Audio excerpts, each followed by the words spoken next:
എൻ്റെ ആദ്യത്തെ സിനിമ. അപ്പോൾ പ്രേംപാറ്റ എന്ന് പറഞ്ഞാൽ അതുമായിട്ട് വില്ലൻ ഷെയ്ഡായിട്ട് ഒരു ബന്ധമില്ലാത്ത നേരെ ഓപ്പോസിറ്റുള്ള ഒരു നല്ലൊരു ക്യാരക്ടറാണ്.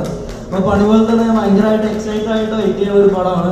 പിന്നെ അവർക്ക് നമ്മുടെ വർഷങ്ങളായിട്ടുള്ള സുഹൃത്താണ്, ലിജി ചേട്ടനെ അറിയാം. അപ്പോൾ ഇത്രയും നല്ലൊരു സിനിമയുടെ ഭാഗമാകാൻ പറ്റുന്നത് തന്നെ വലിയൊരു ഭാഗ്യമായിട്ട് കണക്കാക്കുന്നത്.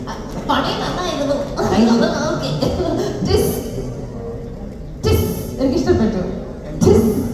എല്ലാവർക്കും നമസ്കാരം. എൻ്റെ പേര് ടിസ് തോമസ് എന്നാണ്. ഞാനിപ്പം ഹൃദയപൂർവ്വത്തിൽ അഭിനയിച്ചു. അതിൽ ബിപിൻ ബാബു എന്നൊരു ക്യാരക്ടറായിരുന്നു.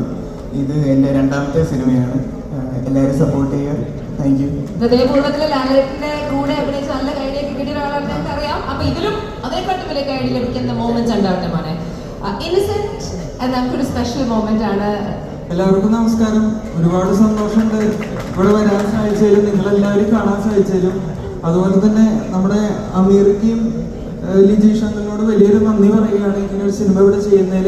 ഞാൻ ക്രൈസ്റ്റ് കോളേജിലാണ് പഠിക്കുന്നത്, 3rd ഇയർ ഡിഗ്രി വിദ്യാർത്ഥിയാണ്. അത്രേ ഉള്ളൂ എന്നെ പറ്റി പറയാം. അയ്യോ, ഓക്കെ, താങ്ക് യു. ഇവരെ കുറിച്ച് ചെറിയൊരു ഓർമ്മ പറയാം.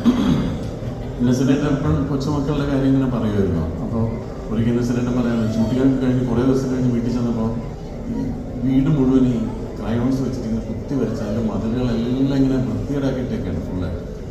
അപ്പോൾ ഇന്നസെൻ്റ് അതൊക്കെ എൻജോയ് ചെയ്യുന്ന ആളാണ്. അപ്പോൾ ഇന്നസെൻ്റ് പറഞ്ഞ് കുഴപ്പമില്ല, നമുക്ക് പെയിൻറ്റ് ചെയ്യിക്കാം എന്ന് പറഞ്ഞിട്ട് 2 ദിവസം കഴിഞ്ഞ് പെയിൻറ്റേഴ്സ് വന്നിട്ട് പെയിൻ്റൊക്കെ ചെയ്തു. അപ്പോൾ അന്ന് പെയിൻറ്റിങ് എല്ലാം ചെയ്ത് കഴിഞ്ഞ് ഇന്നസെൻ്റ് നോക്കുമ്പോൾ ഇവനും മോളും അന്ന രണ്ടുപേരും കൂടി നിൽക്കുക. അപ്പോൾ അന്ന ഇവനോട് പറയുന്നു, ഉണങ്ങിയിട്ടില്ല, നാളെ വരയ്ക്കാം.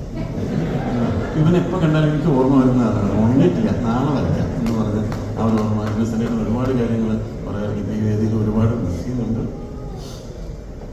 ഇന്നസെൻ്റിനെ പറ്റി പറയുമ്പോഴൊക്കെ നമുക്കങ്ങനെ പ്രത്യേകിച്ച് ഞങ്ങൾ തമ്മിൽ അത്രയും അധികം ബന്ധമുള്ള ആളുകളാണ്.